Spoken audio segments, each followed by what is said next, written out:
누가복음 15장 우리 보통 탕자의 비유다로 많이 설교 들어왔을 것입니다. 사실은 여기 주인공은 둘째 아들이 아니라 그 잃어버린 아들을 찾아 애절하게 기다리는 그 아버지의 사랑, 그 심정이 바로 누가복음 15장의 주제인 것 같아요. 이 둘째 아들이 아버지에게 일찌감치 유산을 받아 챙겨서 이제 먼 나라로 가지요. 그러나 얼마 안 가서 가져간 돈을 다 탕진하고 이제 내려가다 못해서 남의 집 돼지나 치는 종으로 전락을 한다. 가져간 재산을 다 허비했다. 낭비했다.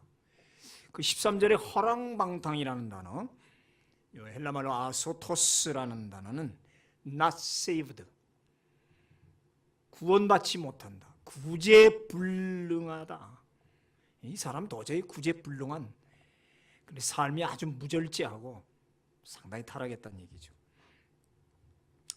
이것은 하나님 아버지를 떠난 인생의 말로가 어떠한가를 잘 비유하는 말이죠.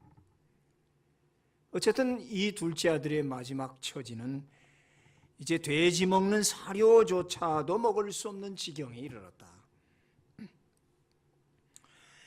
쥐염 열매를 먹고자 해도 먹을 수가 없었다. 이 쥐염 열매, 케라티온, 마치 강낭콩 같이 생긴, 영어로 카로브라고 그러는데 우리로 보면 그 허스크, 콩깍지 같은 거라고 생각할 수 있습니다. 유대인들이 먹을 것이 없으면, 너무 가난하면 마지막으로 먹는 음식이 이 쥐염 열매, 이 콩깍지라 이거죠. 그런데 그런 돼지가 먹는 콩깍지 그 사료도 주는 자가 없었다. 둘째 아들의 마지막 처지가 어떠한가를 잘 표현합니다. 중동 지방에서 이 돼지는 아주 더럽고 탐욕스러운 동물로 상징을 하고, 그래서 사람들은 돼지고기를 절대 먹지 않습니다. 돼지 기름도 들어가는 거 안 먹죠. 그래 아랍 사람들의 그 음식은 할랄이라고 그러고, 우리 유대인들은 코셔라고 그래서 자기들끼리 따로 먹는 그 고귀한 정결한 음식이 따로 있지요. 율법에서도 돼지는 불결한 짐승으로 말합니다. 첫째는 돼지는 굽이 갈라지지 않았다. 두 번째는 색임질을 하지 않는다. 그런데 이 돼지가 어떤 무슨 생물학적 혹은 위생적인 의미로보다는 오늘은 영적 상징적 의미가 더 큰 것 같아요. 돼지에 비해서 소와 양은 색임질을 하고 굽이 갈라졌다고 해서 먹어도 되는 가축으로 인정을 받습니다. 소는 하루 종일 색임질을 하죠. 위가 4개나 된다고 하지 않습니까? 이 색임질이라는 말을 한문으로 반추라고 합니다. 반추, 영어로 rumination, 반추, 색임질, 좀 더 나아가면 묵상, 반성, 그런 뜻이 됩니다. 반성을 한다. 돼지는 병이 들어야 하늘을 본다는 말이 있습니다. 인간은 어떤 고난과 환난에 처해야 자기를 돌아본다. 특히 병상에 드러누워 있을 때 대부분의 사람들은 많은 반추를 합니다. 인생을 되돌이켜보죠. 그렇다면 고난은 반추의 기회지요.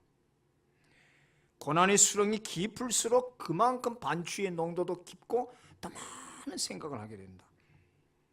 많은 성공자들이 간증을 들어보면 나름대로의 깊은 실패 속에서 아주 처절한 반추를 하고 그거를 딛고 일어나서 성공했다는 그런 얘기들을 우리가 듣습니다.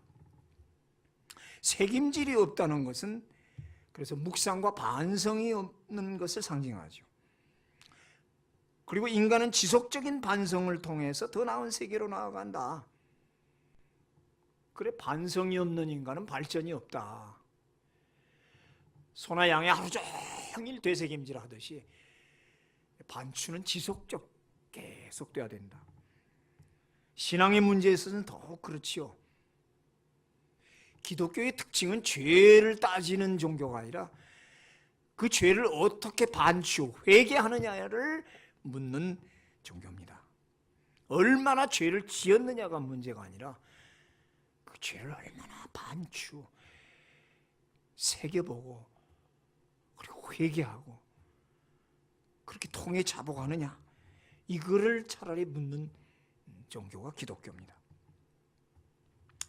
오늘 참으로 다행한 것은 둘째 아들이 이 비참한 돼지 우리 안에서 지나간 세월을 반추하고 있었다. 17절에 보면 이에 스스로 돌이켜,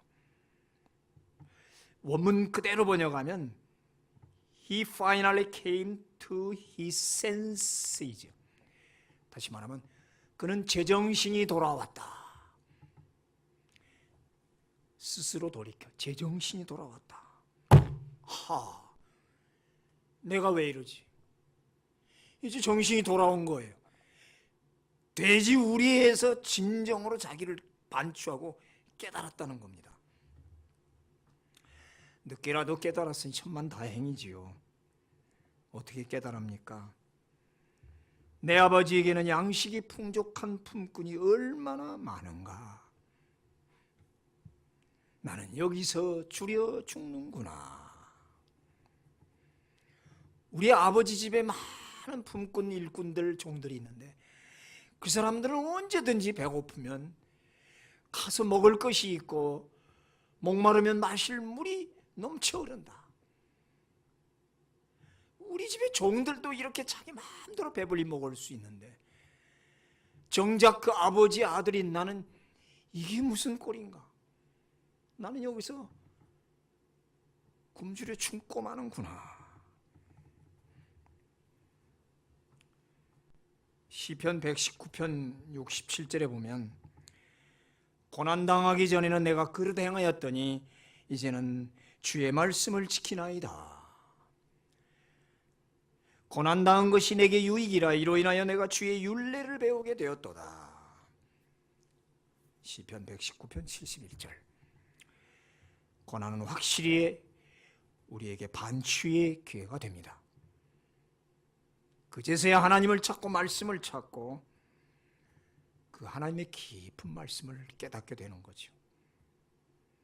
그래서 하나님은 어떤 의미에서는 우리에게 가끔 실패하고 병상에 눕히기도 하시는 것 같아요.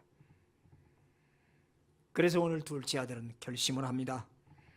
내가 일어나 아버지께 가서 이르기를 아버지, 내가 하늘과 아버지께 죄를 지었사오니 지금부터는 아버지의 아들이라 일컬음을 감당하지 못하겠나이다. 나를 품꾼의 하나로 보소서 하리라 하고 이에 일어나서 아버지께로 돌아가니라. 이에 일어나서 아버지께로 돌아가니라. 아멘. 문제를 알았으면 일어나야 합니다. 돌아가야 합니다. 가서 아버지께 죄를 고백해야 합니다. 깨닫고도 결단하지 못하면 결코 회복은 없습니다.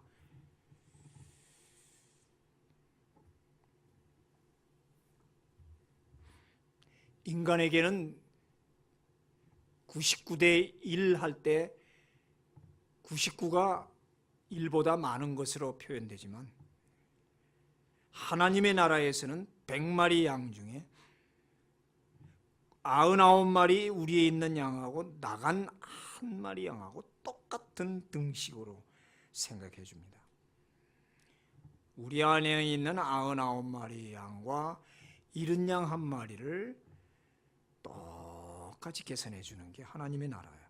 법칙이죠. 그래서 그 앞에 우리 잃은 양 한 마리 이야기나 그 신부가 장식하고 있는 10개의 장식품 그 드라크마 그 비유에서 보듯이 그 신랑이 준 10드라크마 머리 장식으로 10개가 한 세트예요. 하나라도 잃어버리면 남은 9개는 무용지물입니다. 100마리 양 중에 99마리가 있으면 만족하지 않겠느냐 하지만 아닙니다. 한 마리 양이 없으면 그 100이라는 세트가 무너져 버리는 거예요. 두 아들인데 한 아들은 나갔고 한 아들로 만족해야 되느냐? 그렇지 않습니다. 아버지에게 두 아들은 한 세트, one family. 하나라도 없어지면 그 세트, 가족 공동체가 무너진다. 한 세트, 한 팩. 그래서 양을 양떼, flock이라고 그러잖아요. God's family. 가족 공동체의 이른 양 한 마리. 양 100마리, 10드라크마, 두 형제, 어느 것 하나도 버릴 수 없다. 밉건에 죄를 지었다고 버릴 수 없다. 이것이 양과의 목자의 관계요, 신부와 그 장식품의 관계요, 아버지와 아들의 관계다. 사람들은 하나쯤 하고 무시하지만 하나님은 이 하나의 올인, 이 하나의 모든 생명을 다 걸었다. 나 하나를 위해서, 내 죄를 위해서, 나를 살리기 위해서 예수 그리스도께서 십자가에 못 박혀 죽으셨다. 나 하나를 위해서 죽으셨다. 하늘의 밀알이 땅에 떨어져서 많은 열매를 맺는다. 그래 천하보다 귀한 생명이라고 하지 않습니까? 찾았습니다. 5절에 봐도 찾아낸 즉 즐거워 어깨에 메고 7절, 10절, 23, 24절 등에 보면 기쁨, 즐거움이란 단어가 연달아 나오는 거예요. 찾으니까 드라크마를 찾고 이른 양을 찾고 아들 하나를 찾은 이 아버지의 열정, 이 기쁨, 주인을 다시 만난 양의 기쁨도 물론 크겠지만 양을 되찾은 주인의 마음이 더 기쁜 것으로 나타난다 이거죠. 양 비유에서는 그 양 한 마리를 찾았더니 하늘 전체가 들썩이고 막 풍악을 울리고 천군 천사가 난리가 났습니다. 드라크마 비유에서는 그 신부가 그 장식 동전 하나 찾았다고 동네 사람 다 불러다가 잔치를 벌인다고 합니다. 뭐 대단한 일이라고. 그렇게 대단하다는 거죠. 여기 둘째 아들의 경우에 아버지가 너무 좋아서 어쩔 줄 몰랍니다. 20절 아직도 거리가 먼데 아버지가 그를 보고 측은히 여겨 달려가 목을 안고 입을 맞추니. 단어 하나하나를 여기서 동사로 끊어보면 거리가 멀었다, 보았다, 측은히 여겼다, 달려갔다, 목을 안았다, 그리고 입을 맞추었다. 6단계의 동사가 연이어 나오는 거예요. 이 6개의 동사가 한 동작이라는 겁니다.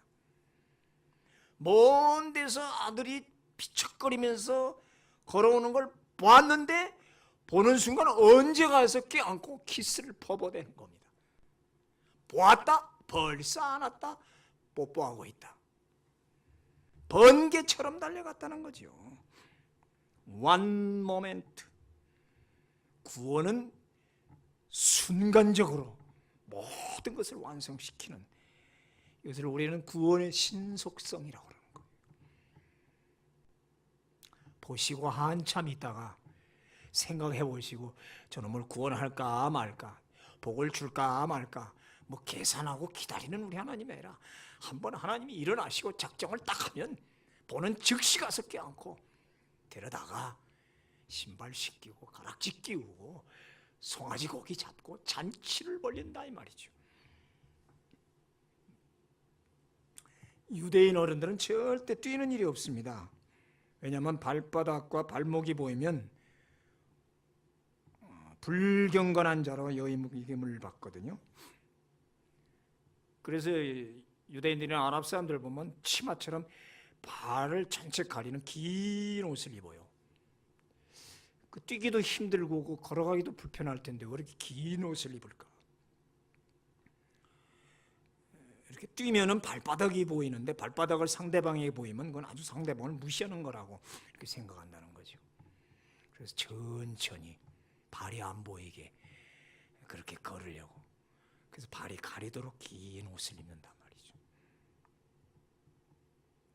근데 이 아버지는 발바닥이 보이든 무릎이 다 나오던 그저 뛰어가는 겁니다.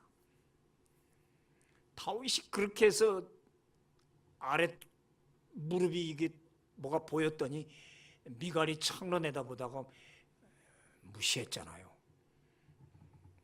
그러나 성경은 하나님 법궤가 오는 걸 보고 다윗이 하체가 보이도록 춤을 춘 것을 얼마나 또 좋게 이렇게 표현합니까?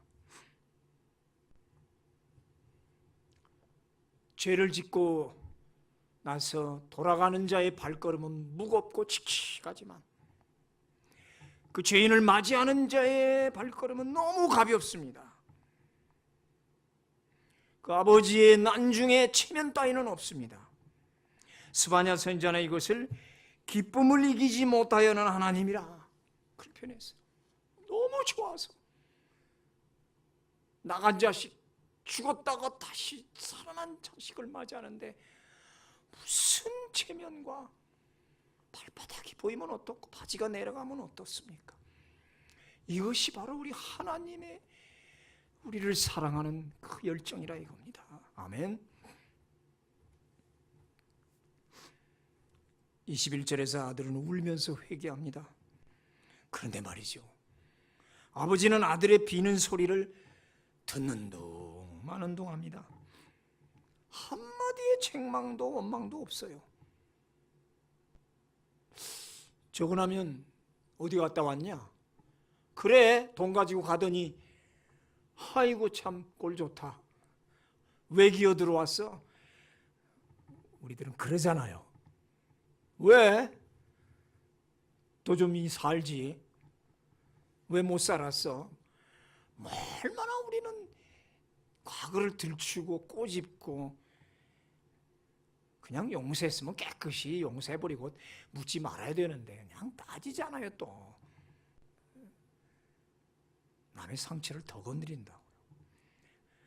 오늘 여기 아버지는 한마디 묻지도 않아요. 아들이 뭐 울면서 그렇게 난리쳤는데도 듣는 둥 마는 둥.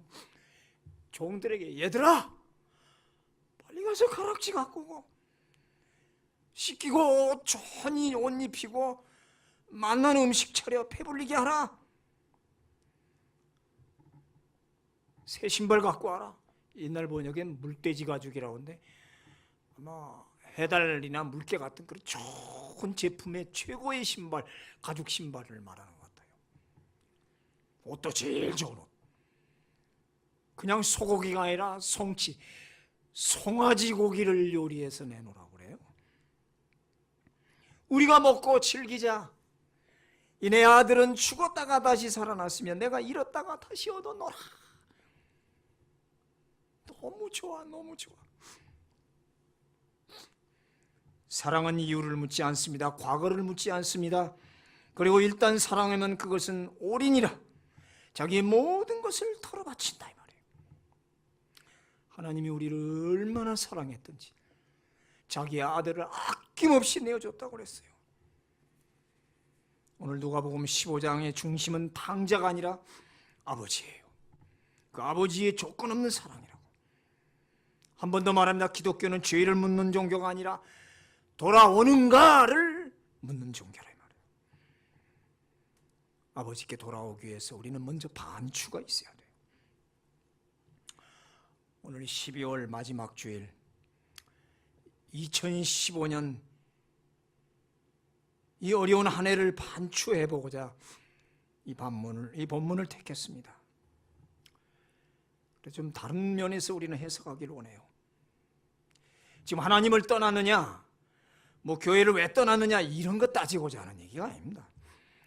아니면 무슨 도덕적으로 너 윤리적으로 무슨 죄를 지었고 너 회개했느냐 그거 따지는 것도 아니고 이 송년의 마지막 깊은 책임질을 해보자, 반추해보자는 거죠. 혹 너무 바쁘다는 핑계로 생각이 다른 데가 있지 않았던가, 하나님보다 세상 것에 더 빠져 살지 않았던가, 이 시간에 한번 반추해보자는 거지요. 이 반추로 2015년에 송년을 맞이하자. 이런 깊은 반추한 묵상이 있을 때 다가올 2016년에 더 많은 발전과 더 많은 성장과 격상과 내년 표대로 100개의 문을 차지하라, 이런 축복이 온다 이 말이지요. 이런 말 있죠. 미네르바의 올빼미는 황혼의 날개를 편다. 미네르바는 그 지혜의 신이라는 뜻인데, 지혜로운 올빼미는 황혼의 날개를 펴기 시작한다. 멋있는 말이에요. 요새 90 먹은 사람도 알아서 갈 테니 재촉하지 말라고 전해라. 좋은 날 좋은 시에 내가 알아서 간다고 전해라. 이런 노래가 유행이라고 하지요. 그래요. 인생은 60부터. 아무리 우리가 나이가 들고 또 여러 가지로 이제 더 소망이 없다고, 그래서 나에게 지금 황혼과 어둠이 왔다고, 경제가 너무 지금 어려워서 IMF 때보다 더 힘들다고 하는 이럴 때 우리는 날개를 펴기 시작한다는 겁니다. 그것은 깊은 회오, 반추를 통해서 다시 한번 우리는 그 독수리의 갱신처럼, 솔개의 갱신처럼 털을 뽑고 발톱을 빼고 부리를 쪼아서 빼고 다시 갱신하는 그런 날개를 펼칠 수 있다. 비유하자면 돼지 우리 안에 있는 둘째 아들의 경우와 같다. 지금 이 어려움은 마치 내가 잘못한 건지 나라가 잘못한 건지 무엇이 어떻게 된 건지 마치 돼지 우리 같은 처지라. 그렇다고 오늘 돼지와 함께 쥐염 열매 놓고 싸울 수는 없잖아요. 돼지가 먹는 쥐염 열매, 야 네가 먹을래 내가 먹으려고 돼지하고 디리박치하고 싸울 수 없잖아요. 꼭 세상에 지금 그 경제 상황이 꼭 그와 같아요. 물론 세상 사람들은 치면 불구하고 막 디리박고 너 죽고 나 살자 창피한 게 어디 있어요. 그러나 우리는 하나님의 자녀, 정직하고 의로운 길을 추구하는 우리는 그럴 수는 없잖아요. 진흙탕에 싸움하는 저들처럼 같이 살 수는 없잖아요. 돼지하고 쥐염 열매 놓고 싸울 수는 없다. 그리고 주는 자도 없다. 저먹기 살기 바쁘다고 눈이 벌게 자기 것 챙기는 이 이기주의, 집단 이기주의 세상에서 누가 나를 챙겨서 줄 사람이 있는가? 오늘 본능적으로 먹을 것만 찾는 돼지의 근성, 그 무대에 둘째 아들을 등장시킨 이것, 세상이 똑같다. 그러나 이 아들이 누구의 아들인가? 존귀한 아버지의 아들, 모든 것을 가지고 있는 부유한 그 행복한 아버지의 아들. 우리는 바로 만군의 하나님의 아들 아닙니까? 만군의 하나님의 아들이에요. 왕노릇하지 않고 돼지 우리에서 돼지 먹이 놓고 다툴 수는 없다. 아무리 어려운 상황에 내몰려 있어도 나는 자랑스러운 하나님의 자녀다. 이런 영적 자존심이 있지 않습니까? 그렇다면 내 먹을 양식은 쥐염 열매가 아닙니다. 쥐염 열매는 내가 먹을 양식이 아니에요. 그건 돼지나 먹는 양식이라고. 이 비유를 잘 새겨봅시다. 우리가 먹을 양식은 저기 내 아버지 집에 있어요. 우리 하나님의 손에 있다고요. 세상 사람들이 추구하는 그거 우리가 취할 게 아니라고요. 우리 아버지에게는 다 있습니다. 좋은 옷, 반지, 신발, 고기 다 있습니다. 풍족하게 있습니다. 그냥 돌아만 가면 됩니다. 돌아만 가면 돼요.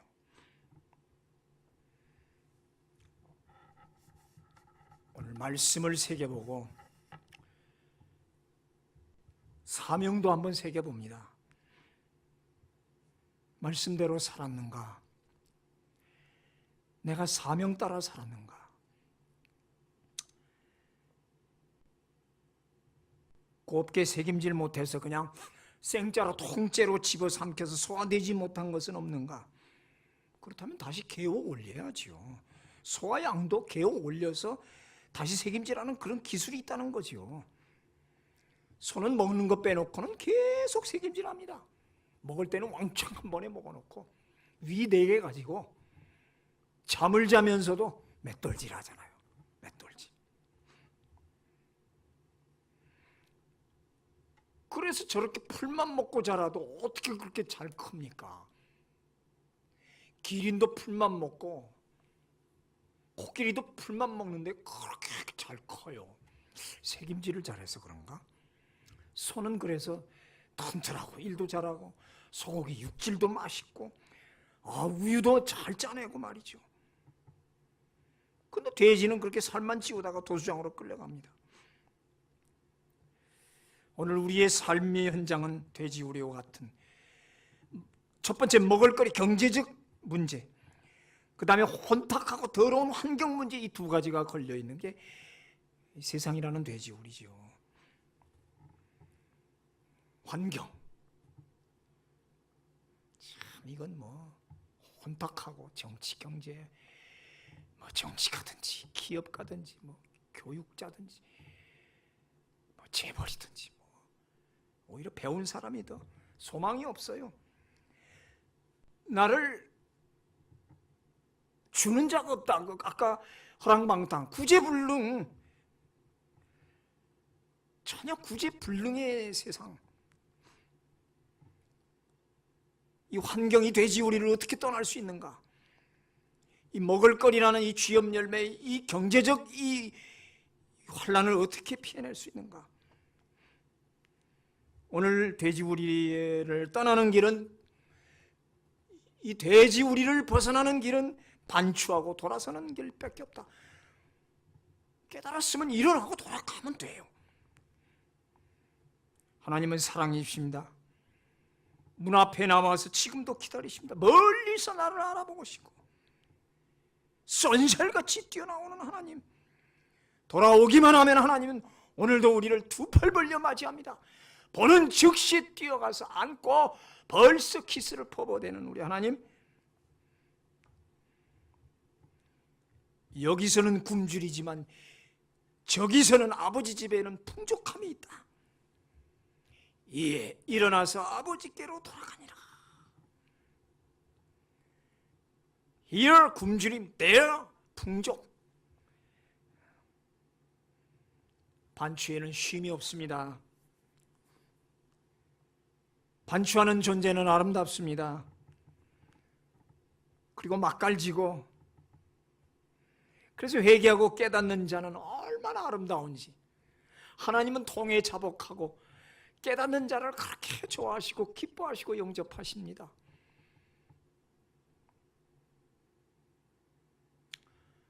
예, 일어나서 아버지께로 돌아가니라.